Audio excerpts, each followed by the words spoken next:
গ্যাসের দাম বৃদ্ধি, পানির দাম বৃদ্ধি, সমস্ত জিনিসপত্রের দাম বাড়িয়ে দেয়, মানুষের জীবনযাত্রার ব্যয় বাড়িয়ে দেয়। এটা তো আপনারা খুব ভালো করে জানেন। অর্থমন্ত্রী সহ, প্রধান উপদেষ্টা সহ উপদেষ্টা মন্ডলী তারা তো জানেন। তারা নিজেরাও এই সব নীতির বিরোধিতা করেছিলেন। আজকে আপনারা দায়িত্ব পেয়ে ওই সব নীতি বদলানোর কাজ করবেন, সেইটাই মানুষ চায়। বিদ্যুতের দাম যা ঠিক করা হয়েছে, যারা বেশি দামে ক্ষমতা ব্যবহার করে ওই শেখ হাসিনার তার পরিষদের ঘোষ দিয়ে যারা দাম বাড়িয়ে নিয়েছে, মানুষের পকেট কেটেছে, তাদেরকে নানানভাবে বিচারের আওতায় দেখতে চায় মানুষ। তাদের কাছ থেকে মানুষের সম্পদ যা লুট হয়ে গেছে সেটা উদ্ধার করেন। এই সমস্ত নীতি যদি গ্রহণ করেন, তাহলে বাংলাদেশের মানুষ স্বস্তি পাবে। মনে রাখবেন, গণ অভ্যুত্থান জনগণ করেছে,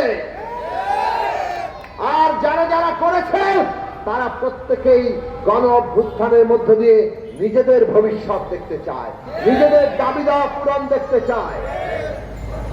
আজকে আমরা দেখি বাংলাদেশের সমস্ত স্তরের শ্রমিকেরা, কৃষকেরা, ক্ষেত মজুররা, শ্রমজীবী মানুষ, ওই আউটসোর্সিং কর্মচারী, ওই সরকারি কলেজে বেসরকারি কর্মচারী, ওই শিক্ষকেরা, তারা সেটা মাদ্রাসা হোক আর এমপিওভুক্ত, নন এমপিওভুক্ত, প্রাথমিক কিংবা মাধ্যমিক, কিংবা আজকে পল্লী বিদ্যুতের কর্মচারীরা, কর্মকর্তারা, আমরা সর্বত্র দেখছি মানুষের নানান সংকট, তাদের অসংখ্য দাবি দেওয়া।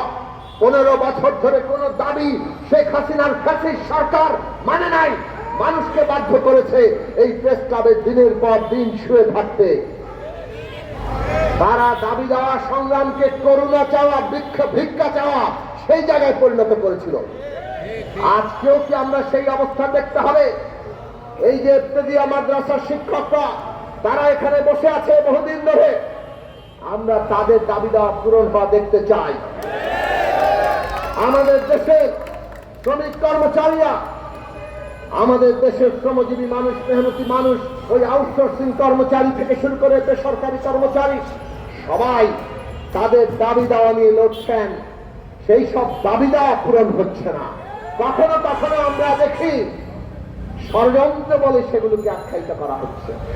আমরা পরিষ্কার করে বলতে